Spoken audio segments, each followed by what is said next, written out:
I'm going to keep seeing him whether you like it or not. She announced about her ex. That's your right, I said. It was also my right to pack my stuff while she was at his place. She came home to an empty closet and a text. Good luck with him. Hey viewers, before we move on to the video, please make sure to subscribe to the channel and hit the like button if you want to see more stories like this. Thanks. Throwaway account for obvious reasons. This happened a couple years back, but I've been lurking on here and finally decided to share. It's a long one, but if you've ever been blindsided by someone you trusted, stick around. I met Sarah back in college, about 8 years ago. We were both studying business, me focusing on finance, her on marketing. She was ambitious, full of ideas, and I loved that about her. I was the steady one, the guy who planned ahead, saved money, and made sure things ran smooth. We clicked because opposites attract, right? Or so I thought. After graduation, things got real. I landed a solid job at a mid-sized investment firm in our city, pulling in decent pay but nothing flashy. Sarah struggled more. Her first gig fell through. Then she bounced between freelance stuff and temp roles. I didn't mind stepping up. I covered most of the rent on our apartment so she could focus on building her portfolio. Remember those late nights? I'd come home from a 12-hour day, and she'd be stressed about a pitch or a client ghosting her. I'd make dinner, listen to her vent, and remind her she was talented. We've got this, I'd say. And we did, for a while. I sacrificed a lot without making a big deal about it. There was that promotion I turned down because it involved relocating, and I didn't want to uproot her when she was finally getting traction. Family trips? I skipped a few to help pay off her student loans faster. Even small things, like putting off buying a new car so we could afford her networking events or that fancy laptop she needed for design work. I wasn't keeping score, I just believed in us. We talked about marriage, kids, the whole future. She wore this promise ring I gave her, and we'd joke about upgrading it someday. But cracks started showing about 2 years ago. Sarah reconnected with her ex, Mike, through some mutual friends on social media. At first, it was innocent, or so she said. Just catching up, she'd tell me when I'd see his name pop up on her phone. Mike was the bad boy type from her high school days. Tattoos, motorcycles, always chasing the next thrill. He'd dumped her back then for someone else, but now he was single again, working as a bartender and DJ on the side. Nothing stable, but apparently that was part of the appeal. It started with emotional stuff. She'd compare us subtly. Mike's so spontaneous, we should try that more. Or she'd post throwback photos with him in group shots, captioning them with inside jokes that made me feel like an outsider. I confronted her once, calmly, over coffee. This feels off, I said. She rolled her eyes. You're being paranoid. It's just nostalgia. But then the late nights out, with friends, increased, and her phone became glued to her hand. I'd wake up to her giggling at texts in the dark. I tried to hold it together. Maybe I was too predictable, too safe. I planned surprise dates, weekend getaways, anything to reignite that spark. But deep down I knew. The disrespect crept in online too. Vague posts about needing excitement or rediscovering old flames. Mutual friends would message me, awkward, saying they saw her out with him. It hurt, man. I'd stare at the ceiling at night, wondering where I went wrong. I gave her everything, stability, support, loyalty, and she was treating me like a backup plan. The confusion ate at me. Why wasn't that enough? But I didn't blow up. I waited, hoping she'd come around. Spoiler, she didn't. It all came to a head one Friday evening. I'd gotten home early from work, picked up her favorite takeout, Thai food, extra spicy, thinking we could talk things out. She walked in around 7, looking distracted, phone in hand. No kiss hello, just a sigh as she dropped her bag. We sat at the kitchen table, food getting cold. I started gentle. Sarah, we need to address this thing with Mike. It's messing with us. She leaned back, crossing her arms, a smirk playing on her lips. Address what? That I'm seeing him again. My stomach dropped. Seeing him? As in, yes, seeing him. We've been hanging out. More than that, actually. She said it so casually, like discussing the weather. I kept my voice even. You're cheating on me with your ex? She laughed, actually laughed. Cheating? Come on, don't be dramatic. It's not like that. Mike gets me in ways you don't. He's exciting, passionate. With you, it's all routine, work, bills, the same old weekends. I need more than that. I stared at her, the room spinning a bit. We've built a life together. I supported you through everything, your jobs, your dreams. And this is how you repay that. Her eyes narrowed, that smug tone kicking in. Repay? This isn't a transaction. I've been feeling trapped for months. Mike makes me feel alive. He doesn't plan every little thing. He just lives. And honestly, you've been holding me back. I could have pursued bigger opportunities if I wasn't tied down to your stable life. Tied down. I echoed, keeping calm despite the rage building. I turned down promotions for you. Paid your debts. And now I'm the problem. She shrugged, dismissive. See? That's your issue. Always bringing up what you've done, like I owe you. This is about my happiness. I'm going to keep seeing him whether you like it or not. We can try an open thing, or whatever, but I'm not stopping. Her logic twisted like a knife. She painted me as controlling, boring, when all I'd done was commit. An open thing? After 8 years. Why not? People evolve. Mike says life's too short for monogamy bullshit. And frankly, you're not enough for me anymore. I deserve someone who challenges me, not comforts me. I sat there, absorbing it. No tears, no yelling from me. Just the unfairness sinking in, her hypocrisy, acting like her betrayal was self-growth. So that's it. You're choosing him. I'm choosing me, she snapped, standing up. And yeah, him too. I'm heading over there now. We can talk more tomorrow if you want, but don't wait up. She grabbed her keys and left, doors slamming. I didn't chase her. The silence hit hard, the takeout untouched, her promise ring still on the counter where she'd left it months ago. I felt discarded, like trash. Why did she get to rewrite our story as my fault? But I didn't call or text.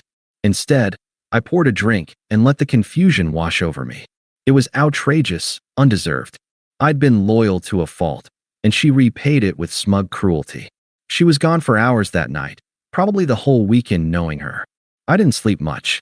Instead, I paced the apartment, replaying everything. Flashbacks hit. The time I drove 3 hours in the rain to pick her up from a failed job interview, consoling her with ice cream. Or when her mom was sick, and I handled all the bills so she could visit family. Sacrifices that meant nothing now. By morning, clarity came. No begging, no confrontation, that wasn't me. If she wanted out, fine. But I wasn't sticking around to be humiliated further. I started packing methodically. Clothes, books, my laptop, anything that was mine. The joint stuff? I'd deal with later. I loaded boxes into my car, changed the locks on a whim, it was my name on the lease anyway, and canceled our shared streaming accounts and gym membership. Petty? Maybe. But it felt like reclaiming control. Around noon, I sat on the empty bed, our bed, and typed a simple text. Good luck with him. Sent. Then I blocked her number, unfollowed her everywhere, and drove to a buddy's place across town. He'd offered his couch anytime, no questions. I crashed there, staring at the ceiling again.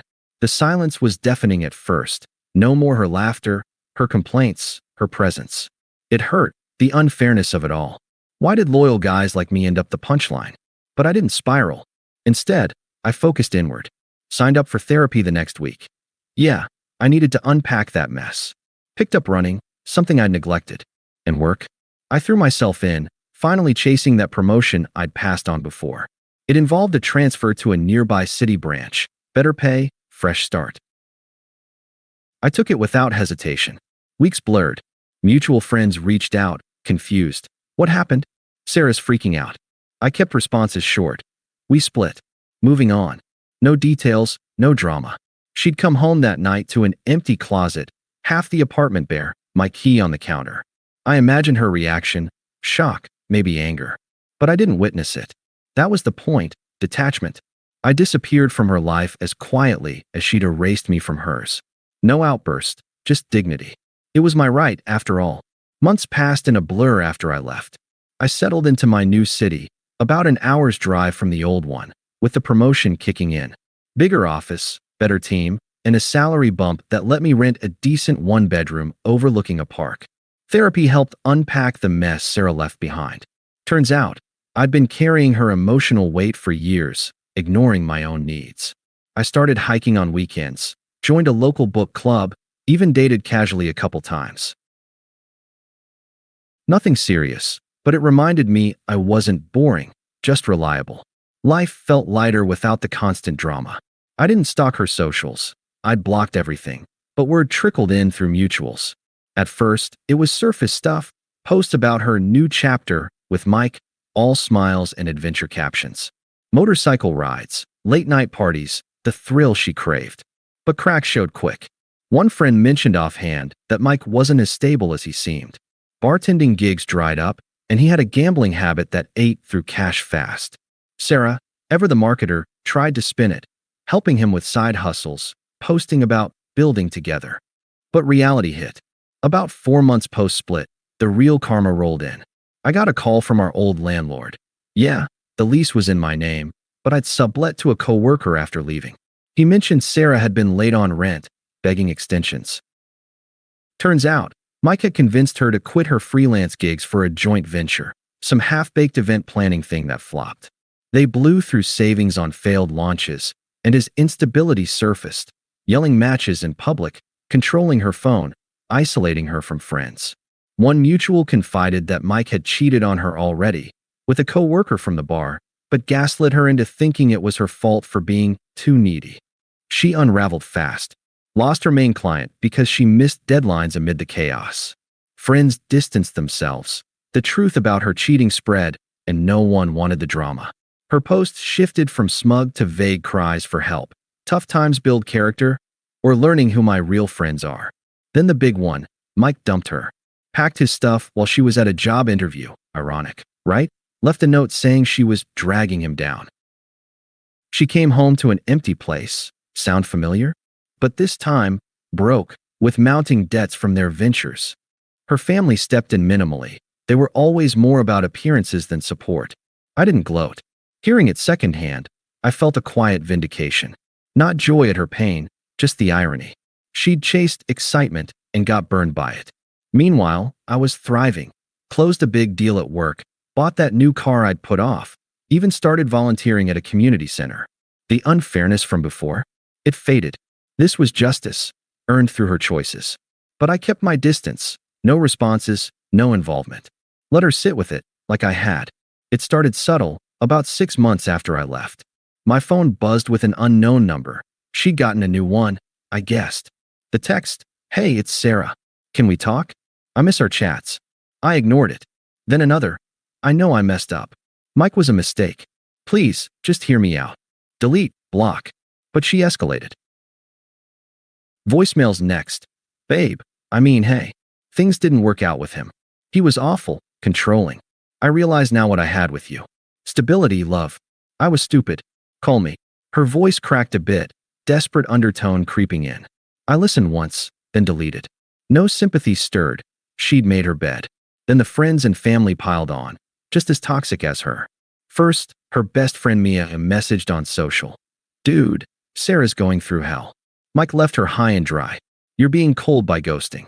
At least give her closure." I replied curt. "We split. No closure needed." Blocked. Her sister called next, unpleasant as ever, always the enabler.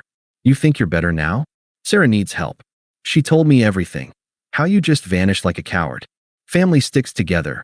You owe her after all those years." Owe her.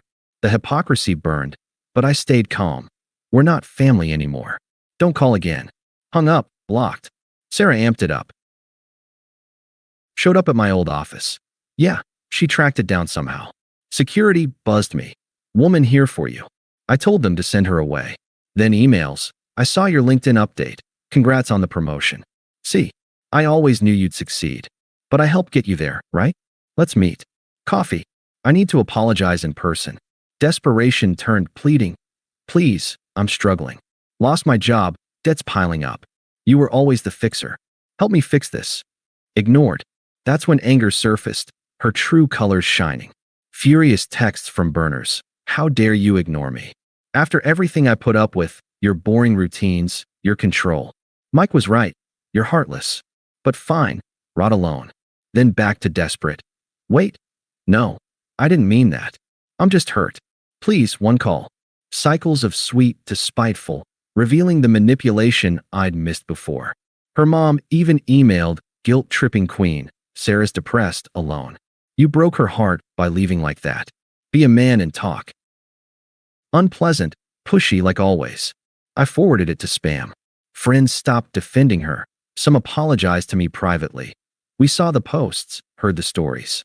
Sorry we didn't say anything sooner. Isolation hit her hard. No more network, no support net. Through it all, I stayed detached. Therapy reinforced it. Her chaos wasn't my problem. I'd built boundaries, focused on my growth. But the attempts wore thin. Power had reversed. She was unraveling, grasping at a life I'd left behind. It was satisfying, in a quiet way, not revenge, just consequences. It culminated at a mutual friend's birthday party, about a year after the split. Jake, one of the few neutrals, invited me. Low-key gathering, he said. I figured Sarah might show, but I went anyway. My life was solid, steady dates with a great woman named Lisa, who joined me for hikes, and actually appreciated stability. Work thriving, even mentoring juniors. I walked in composed, beer in hand, chatting with old acquaintances. There she was, across the room, disheveled, forced smile. Skinnier, eyes tired, nursing a drink alone. Our eyes met. She beelined over, cornering me by the snacks. Hey, you look good, she started, voice shaky. New city treating you well. I nodded politely. Yeah, it is. She fidgeted. Listen, I know I've been blowing up your phone, but seeing you here, it hits different. Mike was a disaster, abusive, cheated, left me broke. I lost everything chasing that excitement. I get it now. You were the real deal. Stable kind. I was smug, stupid. Please, can we try again? I'll change. Therapy, whatever it takes. Her pleas dripped hypocrisy, the same twisted logic, reframed as regret. I deserve a second chance. We had history. I sipped my beer calm. History's done, Sarah. You chose your path. She pressed, desperate. But you just left. No fight, no nothing. That hurt. And now you're thriving while I'm this. Anger flickered. It's not fair. You owe me a conversation at least. I met her eyes, indifferent. Fair? You announced you'd keep seeing him, dismissed me like yesterday's news. I detached, my right, remember? Now, you've become irrelevant to the life I've built. New job, new people, new peace. You're a closed chapter. She teared up, voice rising. Irrelevant? After 8 years? You're cold now, huh? Fine, enjoy your upgrade. But you'll regret this. Power flip was clear, her desperation versus my detachment. Others noticed, whispers starting. I shrugged. No regrets here. Take care of yourself. Turned away, joined Lisa by the fire pit. Sarah hovered a bit, then left early, alone. That night sealed it. No more attempts after, she faded. I blocked the last burners, moved on fully. Emotional freedom hit. Confusion gone, dignity intact. Justice served, ironic and complete. Thanks for watching.